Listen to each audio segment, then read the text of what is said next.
Hello, Namaste, and welcome to another episode of the Asset Talk podcast, which stands for All Solutions at One Click. जहाँ मैं बात करता हूँ entrepreneurs, artists और professionals से, so that you get insights of various industries and ideas to implement.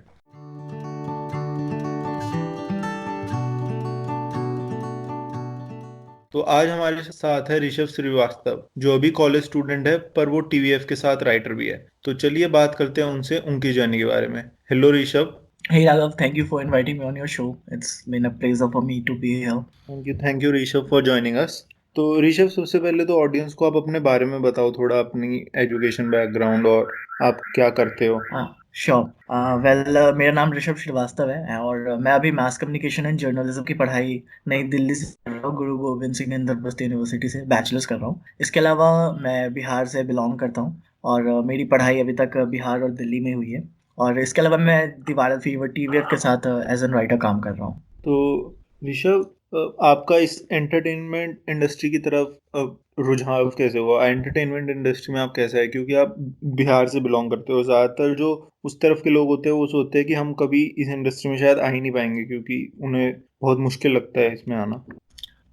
ये कहना गलत होगा क्योंकि बिहार से काफ़ी लोग हैं जो ऑलरेडी इस इंडस्ट्री में हैं। अगर हम देखें तो वहाँ के काफ़ी लोग हैं जो कल्चरल एक्टिविटीज़ में हैं। बट हाँ, ये बात सही है कि आज के डेट पे बिहार के लोग ज़्यादातर गवर्नमेंट जॉब्स और पढ़ाई की तरफ, एकेडमिक्स की तरफ उनका ज़्यादा रुझान होता है। तो जो एक मिडिल क्लास फैमिली में होती है कि जनरली आपको एक्सेप्ट नहीं किया जाता है अगर आप उनको अचानक से कहो कि want to go for a creative field to become a writer और एन एक्टर। तो जनरली जो मिडिल क्लास फैमिली होती है वो इस चीज़ को एक्सेप्ट नहीं करती है और उनके रीजंस भी वैलिड होते हैं कि पैसे कैसे कमाओगे, इनसिक्योरिटीज़ हैं, हर किसी को पैसे नहीं मिलते हैं, हर किसी का नहीं होता। तो मेरा बचपन से एक्चुअली एक्टिंग की तरफ मेरा हमेशा से ही रुझान रहा है कि मुझे एक्टर बनना है। तो फिर मैंने अपने एक्टिंग के ऊपर, जब मैं बिहार में था तब तो काम नहीं कर पाया, तब मैं फ़िल्में देखता था, फ़िल्में देखने का बहुत शौक रहा है बचपन में। बट मेरी मम्मी आर्टिस्ट हैं, वो पेंटिंग करती हैं, उनका संगीत में काफ़ी उनको उनका है और इसके अलावा भी और भी काफ़ी आर्ट फॉर्म्स पे उनका काम किया उन्होंने। तो घर में थोड़ा बहुत माहौल ऑलरेडी था, आर्टिस्टिक माहौल। तो फिर और मेरा रुझान एक्टिंग की तरफ था। तो 10th तक तो सीरियस किसी ने लिया नहीं, बट मैं सीरियस हो गया था 10th के बाद।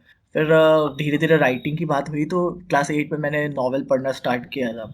और जब मैंने नॉवल पढ़ा तो मुझे लिटरेचर बहुत अच्छा लगा। तो लिटरेचर वाज़ अ स्पेस जो, एक सवाल बचपन में आपसे हर कोई पूछता है कि आपको मैथ्स पसंद है या साइंस? मेरा जवाब हमेशा लिटरेचर होता था। बट मैं वहाँ बोल नहीं पाता था क्योंकि मैंने एक चीज़ नोटिस किया था कि जब आप फिज़िक्स या मैथ्स बोलो तो आपको इज़्ज़त ज़्यादा मिलती है। कि कोई पूछता था कि आपको क्या पसंद है? आप बोल दो मैथ्स, तो सामने वाला लोग आपको ज़्यादा इज़्ज़त देगा। तो फिर मैं भी झूठ बोलता था कि हाँ, फिज़िक्स पसंद है, मैथ्स पसंद है, तो लोग भी इज़्ज़त देते थे। लेकिन वो मुझे पता था कि मुझे लिटरेचर पसंद है। अब लिटरेचर की पढ़ाई कैसे होगी तो उस टाइम पे इतना पता नहीं था। बट 7th 8th में था तो किसी ने मुझे बताया था, मेरे एक अंकल हैं, उन्होंने मुझे बताया था कि मास कम्युनिकेशन करके एक है सब्जेक्ट है, तुम वहाँ पढ़ सकते हो। और मुझे भी बहुत अच्छा लगता है कि मास मीडिया की पढ़ाई होगी। तो मैंने उस टाइम पे अपनी प्लानिंग कर ली थी और फिर राइटिंग का वहीं से स्टार्ट हुआ। मैंने पढ़ना जब शुरू किया तो फिर मुझे लिखने का शौक आया और मेरी मम्मी भी लिखती हैं। तो बस ऐसे ही करते-करते वो बढ़ता गया और फिर ऐसे ही हुआ है। तो आपने ऋषभ टीवीएफ के साथ भी काम किया, आपने रबीश की रिपोर्ट लिखा हुआ है, आपने प्राइम टाइम विद रबीश लिखा हुआ है। हाँ। तो फिर आपको टीवीएफ के साथ काम कैसे मिला स्टार्टिंग में ही, क्योंकि आप एक बडिंग राइटर थे, आप नए थे इस इंडस्ट्री में। हाँ, बिल्कुल। तो मैं कॉलेज नहीं, जब मैं स्कूल में था 10th 11th में था तो मैं टीवीएफ का बहुत बड़ा फ़ैन था। मतलब मैं अभी भी बहुत बड़ा फ़ैन हूँ। तो मैं टीवीएफ को बिल्कुल ऐसे एडमायर करता था कि यार इनकी कॉमेडी क्या सही कॉमेडी है, कितना अच्छा लिखते हैं ये। तो मैं जनरली लोगों को स्टॉक करता था, इंस्टाग्राम पे स्पैम करता था, मैसेजेस करता था लोगों को कि I am a aspiring writer, मुझे लिखना है, मुझे ये करना है, मुझे वो करना है। तो फिर कभी-कभी रिप्लाई आ जाता था किसी का, तो कुछ बोलते थे कि ये करो, वो करो। कभी मैं एक बार मैंने 12th के एग्ज़ाम के बाद जब मैं कॉलेज ढूँढ रहा था, उस दौरान मैं काफ़ी, उस वक़्त जो खाली वक़्त होता है, तब मैंने एक वेब सीरीज़ लिखी थी, वो मैंने टीवीएफ को भेजा था, जो कि बहुत ही वाहियात था, जो नहीं बना।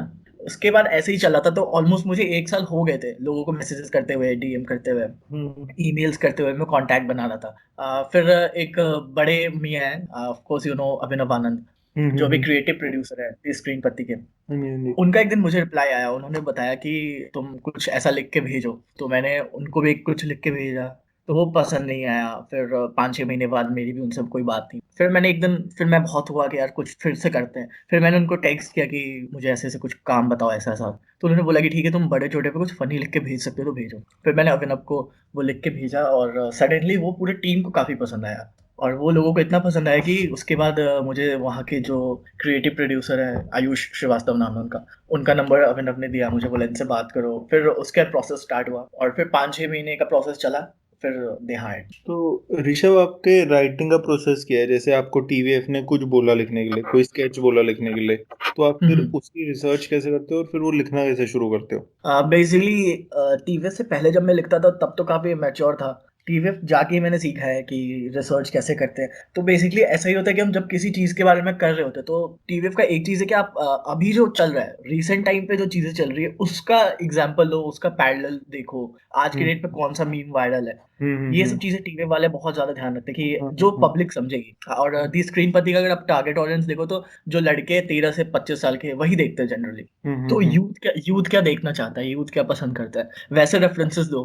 और जब आप किसी चीज के बारे में पढ़ रहे हो, किसी जैसे रवीश के बारे में हम करते हैं, रवीश तो उनके कैरेक्टर का जब उन्होंने बनाया था, जो शिवांकित है और एक दीपेश सर है, दो लोगों ने शुरुआत की थी रवीश की रिपोर्ट की। तो उन्होंने 2 महीने तक रिसर्च किया था रवीश के सारे एपिसोड देखे, जो प्राइम टाइम रवीश का आता है, रवीश सर का उन्होंने पूरा वो देखा। उसके बाद उन्होंने रिसर्च किया कि उनकी बॉडी लैंग्वेज कैसी है, वो किस बात पे कैसे करते हैं। और फिर जाके एक फ्रेमवर्क होता है कि हाँ, फिर 2 महीने के रिसर्च के बाद एक कैरेक्टर डेवलप हुआ। तो हमें भी ऐसी चीजें सिखाई जाती है कि तो हमारे तो फिर भी काम आसान था कि हमें पता है कि रवीश कैसे बिहेव करता है, बट किसी चीज को स्टैब्लिश करना वो बहुत मुश्किल होता है। हम्म जैसे कि स्कूल डायरीज जो एक एपिसोड मैंने लिखा है, फर्स्ट एपिसोड, उसमें मेरे साथ सेम चैलेंज था कि वो बिल्कुल नई प्रॉपर्टी थी।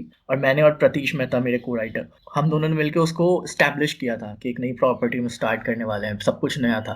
तो वो हम्म चीज़ जो होती है वो एक उसमें हम वही था कि स्कूल डायरीज में हमने 1 महीने के आसपास रिसर्च किया कि स्कूल में क्या चीज़ें होती हैं, क्या सबके साथ, क्या सबसे ज्यादा रेलिवेंट क्या है जो सबके साथ हुआ हो। और ऐसा नहीं कि देखो कुछ चीजें होती है जो आपके साथ हुई है बट हर किसी को समझ नहीं आएगी, तो ऐसा कुछ कॉमेंट जो सबको समझ में भी आए, फनी भी हो, और फिर उसके अंदर हम जोक्स डालते हैं।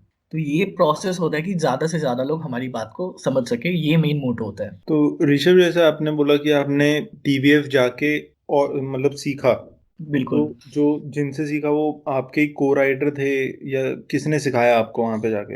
हाँ, TVF is the best place for जो लोग सीखना शुरू करते हैं ना, बिल्कुल जो बिगनर लोग होते हैं। टीवीएफ जब मैं गया था मुझे लोगों ने यही कहा कि ब्रो, टीवीएफ से बढ़िया इंडस्ट्री में कुछ भी नहीं है, अगर जो कोई भी बिगनर है, जो तू अगर यहाँ से सीखना चाहता है। और वो चीज़ मैं आज कह सकता हूँ, वहाँ पे हर कोई बहुत ही ओपन और हेल्पिंग नेचर होता है। Best thing about TVF is ना कि they are open about feedbacks. Like जब मैंने हम्म स्टार्ट किया था मैं बिल्कुल नया था, और मुझे 1-2 दिन ही हुए थे ऑफिस ज्वाइन किए हुए, तो मैं बहुत सहमा सा, मतलब मैं बिल्कुल कॉलेज से निकल के गया हूँ। फर्स्ट ईयर था मेरा और मैं कॉलेज से, मेरा फर्स्ट ईयर के ब्रेक में मैं गया था, और सारे लोग मेरे से कम 10 साल बड़े, उन लोगों के बीच में बैठा हुआ था मैं। तो मेरे लिए तो थोड़ा सा होता है कि यार क्या अब सही होगा बोलना, नहीं होगा, और ऑलरेडी टीवीएफ एक बड़ी कंपनी है, मैं इतने हम्म प्रेशर के साथ था। बट उन्होंने मुझे एक बात बोल दिया कि देखो, once you are on board तो you are into everything. Like तुम सजेशंस दे सकते हो, तुम्हारा भी इक्वली इंपॉर्टेंट रोल होगा टीम में। तो हमारी टीम नरेशन हुई, किसी का स्क्रिप्ट चला था, और मेरे से फीडबैक पूछा गया, तुम्हें कैसा लगा? मैंने बोला कि अच्छा लगा। कहा कि देखो, टीवीएफ में ये नहीं होता कि अच्छा लगा,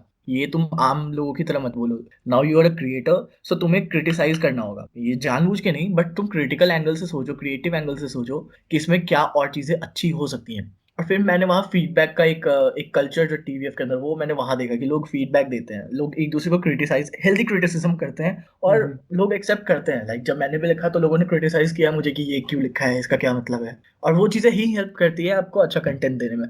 तो टीवीएफ का ये बेस्ट चीज़ है, ये और कहीं भी नहीं है इंडस्ट्री में, कि आप किसी के काम पे उंगली कर दो और वो इंसान आपको पर्सनली ना ले। तो ये बेस्ट चीज़ है टीवीएफ के बारे में, इसीलिए मुझे लगता है कि सीखने के लिए इससे बेस्ट प्लेस तो नहीं है। तो ऋषभ, जैसे आपने एपिसोड्स लिखे हैं जो प्राइम टाइम है और जो रविश की रिपोर्ट भी है, उसमें काफी और राइटर्स भी हैं आपके साथ। तो जब हाँ, इतने हाँ। 2-3 राइटर्स जब एक उस पे काम करते हैं प्रोजेक्ट पे, तो फिर हम्म। ओपिनियन का इशू नहीं होता? हाँ, वो बिल्कुल होता है। जब भी आप क्रिएटिव फील्ड में कहीं भी काम करो तो 2-3 लोग, जब हर कोई अपना मेथड यूज़ करता है और हर कोई चाहता है कि उसके हिसाब से चीज़ें हों, फिर हम्म वही होता है कि हम लोग एक दूसरे को देखते हैं। एंड जैसे मैंने कहा कि we are very very open इस चीज़ को लेके, फीडबैक को लेके। तो होती है कभी-कभी मतभेद हो जाती है कि नहीं, मुझे लग रहा है कि ये ऐसे होना चाहिए, मेरे को राइटर को लग रहा है ये ऐसे होना चाहिए। बट फिर ऐसा होता है कि एक बेस्ट चीज़ है टीवीएफ के बारे में कि एक टीम नरेशन होता है, कि once you are done with your script तो आपको एक टीम को नरेशन देना पड़ेगा। जो टीम में 20 से 20-25 लोग होते हैं, और उसमें स्क्रीन पत्ती के सारे लोग आते हैं या टीवीएफ के सारे लोग एक साथ बैठते हैं, और फिर वो उस स्क्रिप्ट को सुनते हैं। एंड उसके बाद वो सब लोग मिलकर जज करते हैं नहीं किसका पॉइंट वैलिड है, और फिर जो भी वो फीडबैक देते हैं उसको हम इनकॉर्पोरेट करते हैं। तो ये चीज़ है, और ऐसे ही होता है। तो कभी कभी चीज़ें होती हैं कि जैसे अब कोटा फैक्ट्री की अगर मैं एक बात बताऊं, इसमें मैं नहीं था बट मैंने जो सुना है जो ऑफिस में, कि जो ब्लैक एंड व्हाइट होगा या नहीं होगा इसको लेकर के राइटर और डायरेक्टर के ऊपर काफी वो हुआ था कि एक इंसान बोला कि नहीं नहीं ब्लैक एंड व्हाइट होना चाहिए, दूसरे बोले नहीं होना चाहिए। बट वही होता है कि बेस्ट क्या है वो सबके हिसाब से करके फिर हम उस चीज को इनकॉर्पोरेट करते हैं। तो ऋषभ, राइटिंग कहते हैं कि राइटिंग इज री राइटिंग, मतलब उसमें आपने जैसे लिखा पहली बारी, फिर आप उसे पढ़ोगे हाँ तो आपको लगेगा कि दोबारा मैं इससे बेहतर लिख सकता हूँ। वैसे हर बिल्कुल। आर्ट में होता है, एक्टिंग में भी ऐसा होता है। एक्टर पहले अपने आप की पहला शॉट देखेगा अपना, फिर उसे लगेगा अगला मैं शायद इससे बेहतर दे सकता हूँ। तो इसमें हम्म। आपको पता कैसे चलता है कि अब ये जो ड्राफ्ट मैंने लिखा है ये फाइनल है, इसको अब मेरे को दोबारा नहीं लिखना? यार सही बताओ तो कोई भी ड्राफ्ट ऐसा नहीं होता जिसको आपको लगता है कि ये बेस्ट है, क्योंकि हमारे साथ टाइम की भी एक लिमिट होती है कि हम एक साल नहीं ले सकते कि स्केच के ऊपर। तो हम टाइम बाउंड के अंदर काम कर रहे होते हैं। बट ये आपने बहुत सही बात कही कि राइटिंग इज री राइटिंग। ये विश्वपति सरकार जो विश्व सर है वो भी ये हम्म बात हमेशा कहते थे हमें कि राइटिंग इज ऑलवेज अ री राइटिंग। हम्म जो रवीश का मेरा पहला एपिसोड था जो मैंने लिखा था, रवीश की रिपोर्ट स्कूल पीटीएम, उसके मैंने 13 ड्राफ्ट लिखे हैं। और जो 13 ड्राफ्ट था वो जाके फाइनल हुआ था कि हाँ। उसके बाद भी ऑन सेट चेंजेस हुए हैं उसमें। शिवांकित ने खुद काफी चेंजेस किए जो उनको लगा कि नहीं नहीं ये ऐसे नहीं ऐसे होना चाहिए। उन्होंने मुझे बुलाया, उन्होंने बताया कि देखो यू आर न्यू एंड ये चीजें ऐसी होंगी, ये चीजें ऐसे होंगी। तो ये चीजें होती हैं, लगा लो अगर आप ऐसे कर लो तो 13-14 बार मैंने उसको रीराइट किया है। तो ऐसे ही होता है, बट आप सेटिस्फाई तो कभी नहीं हो सकते कि हाँ ये बेस्ट है। ये चीजें कभी नहीं होती है, वो करने के बाद भी आपको ये लगेगा कि यार इसमें कुछ और हो सकता तो ऋषभ, इसमें जैसे आपने बताया कि आपने 13 ड्राफ्ट लिखे उसके, है। तो उन 13 ड्राफ्ट को लिखने में आपको कितना टाइम लगा? मुझे 10 से 12 दिन लगे थे। 10 से 12 दिन में आपने 13 ड्राफ्ट लिखे, और वो शायद क्योंकि वो 15 मिनट का था, वो लगभग 15 मिनट का था वो एपिसोड, तो हाँ हाँ लगभग 15 15 मिनट का। पेजेस के आसपास रहे होंगे। हाँ 15 पेजेस। तो मतलब आपने रोज लगभग एक ड्राफ्ट लिखा? हाँ रोज के ऑलमोस्ट में एक ड्राफ्ट लिखना पड़ता था। क्योंकि शुरुआत में मुझे रवीश में क्या है कि आप एक सटायर करते हो। रवीश काफी ऐसी चीज है कि काफी उसमें रिसर्च आपका पूरा होना चाहिए, आपको पॉलिटिकल अवेयरनेस आपकी होनी चाहिए तब आप लिख सकते हो। क्योंकि मेरा वो पॉलिटिकल अवेयरनेस मेरी सही थी, ठीक ठाक थी, तो मैंने बोला कि हाँ मैं लिख लूंगा। तो रवीश की रिपोर्ट का एक फॉर्मेट होता है जो एक रिपोर्टिंग का फॉर्मेट होता है कि पहले P2C होगा, पिच टू कैमरा, फिर रवीश अपनी बात रखेंगे, यहाँ पे वॉइस ओवर आएगा। ये एक हम्म एक पैटर्न बना हुआ, एक ग्रामर है उस वीडियो का कि ये इसी पैटर्न में होगा, आप कहीं से कहीं नहीं कर सकते। वो मुझे पहले पता नहीं था। तो शुरुआत के 2 ड्राफ्ट में तो यही दिक्कत थी कि कंटेंट सही था बट उसका फॉर्मेट सही नहीं था, तो उस चीज को सुधारा गया। फिर कंटेंट में भी होता था कि रेफरेंसेस जो होते थे वो बहुत पुराने मैं लेके आता था, वो मुझे सिखाया गया कि आज के टाइम के लो। फिर मैंने वो चेंजेस लाए। फिर पूरा जो एक फॉर्मेट हम कहते हैं, एक जो पूरी स्टोरी की आर्क होती है वो काफी लंबा था। और एक ये भी बाउंडेशन होता है कि आपको इतने ही पेजेस के लिखने हैं, इतना ही पेज, इतने ही मिनट का वीडियो बनेगा, क्योंकि 25 मिनट का वीडियो बना दो कोई देखता नहीं है। तो हम्म हमारा ट्राई होता है कि आप 10 मिनट से 12 मिनट की वीडियो मैक्सिमम बनाओ। तो हमारे साथ एक पेज का भी होता है कि आप 8 से 10 पन्ने का ही लिखो, इससे ज्यादा आप नहीं लिख सकते हो। तो जब मैंने पहली बार लिखा तो वो कुछ 20 पन्ने के आसपास का हो गया था, जिसको हर किसी ने बोला नहीं नहीं इसका तो आधा कम करना पड़ेगा, मतलब 10 पन्ने लेके आओ। अब वो बहुत मुश्किल हो जाता है कि जब मैं 20 पन्ने में लिख के गया मुझे लगा ये तो बेस्ट चीज मैंने लिख दी, शायद इसमें क्या हम्म ही काटूं, अब तो अच्छा है। ये फर्स्ट टाइम मुझे ऐसा ही लगा था, हर किसी को ये लगता है। बट जब मैंने उसको 10 पन्ने किया तो मुझे लगा हाँ ठीक है। तो वो होता है कि किस चीज की जरूरत नहीं है उसको हटाओ। अच्छी फिल्म में यही होती है ना कि जिसमें कोई भी गलत चीजें ना हो, जो हम्म एक्यूरेट चीज है जिसकी जरूरत नहीं है वो अगर नहीं है तो it is a good film. यही हम्म स्क्रिप्ट के साथ होता है कि जिस लाइन की जरूरत नहीं है, कि बिल्डअप बनाने में, कैरेक्टर को स्टैब्लिश करने में ही अगर आपने एक पन्ना खर्च कर दिया, तो वो चीज ही क्राफ्ट होता है कि आप कैसे 3 लाइन में एक कैरेक्टर स्टैब्लिश करो। ये क्राफ्ट होता है जो आप धीरे धीरे सीखते हो। तो वो मेरे साथ, क्योंकि वो मेरी पहली वीडियो थी तो थोड़ा टाइम लगा, प्लस वो ब्रांडेड प्रोजेक्ट था जिसमें अनअकैडमी के साथ हमने काम किया है। तो हम्म। वो ब्रांड का भी होता है कि ब्रांड इंटीग्रेशन जो होता है उसको लेके ब्रांड्स बहुत पिक्यूलियर होते हैं, वो स्क्रिप्ट उनके थ्रू जाता है। तो ऐसे होता है उन ऐसे ही। हाँ, तो ऋषभ, आप जैसे आपने आप जो एस्पायरिंग राइटर्स हैं उन्हें आप क्या सजेशन, क्या एडवाइस दे सकते हो? आपकी इतने घंटे लिखना चाहिए दिन में, या कुछ पढ़ना चाहिए, कोई बुक्स ऐसी जो आप सजेस्ट कर सको, या कोई वीडियोस जो आप सजेस्ट कर सको? एस्पायरिंग राइटर्स के लिए मैं एक बात कहना चाहूँगा, एस्पायरिंग राइटर्स ही नहीं, एस्पायरिंग कोई भी क्रिएटिव फील्ड का कोई भी लड़का है, वो भले राइटर बनना चाहता हो, एक्टर बनना चाहता हो, कुछ भी बनना चाहता हो, first thing is be honest with yourself. आप किसी को देख के स्टार्ट मत करो कि आपका फ्रेंड है वो एक्टर बनना चाहता है, या आपका फ्रेंड है वो डायरेक्टर बनना चाहता है, या आपका कोई कज़न है, कोई किसी को देख के स्टार्ट मत करो, क्योंकि वो तुम फेल हो जाओगे फिर। पहले तो तुम्हारे अंदर ये ऑनेस्टी होनी चाहिए कि तुम्हें सच में करना है, तुम्हें मज़ा आ रहा है, क्योंकि ये बहुत ऐसा चीज़ होता है कि एक टाइम आएगा जब आप टूट जाओगे, और उस टाइम पे आपको जो आपकी इनर सेल्फ है ना, इनर फेथ जो है आपकी, वही आपको पुल करती है। First thing is be honest with yourself. And उसके बाद जहां तक बात रही बुक्स की, तो एक किताब है साइडफील्ड की, बोलते हैं इसको, screen play, the foundation of screen हाँ, ये राइटिंग। मैंने भी पढ़ी है ये वाली बुक। हाँ, ये किताब मुझे भी एडवाइस की गई कि फाउंडेशन के लिए सबसे बेस्ट बुक, ये मुझे वहाँ सबने ये सजेस्ट किया था, अगर आप राइटिंग स्क्रीन प्ले पे जाना चाहते हो तो this is the best book. इसकी वर्कबुक भी आती है, आप चाहो तो वो भी ले सकते हो। और जहाँ तक पढ़ने की बात है, तो आप कंटेंट्स देखो, आजकल जितने भी अच्छे कंटेंट्स आ रहे हैं, वेब सीरीज आ रही है, आप अच्छे अच्छे कंटेंट्स देखो, IMDb पे जाओ, वहाँ पे बेस्ट शोज देखो, और खुद को अवेयर रखो कि आज के टाइम पे क्या हो रहा है। लोग आजकल पॉलिटिकली अवेयर नहीं है, सोशली अवेयर नहीं कि आजकल क्या हो रहा है। अगर आपको वही नहीं पता तो आप क्या लिखोगे फिर,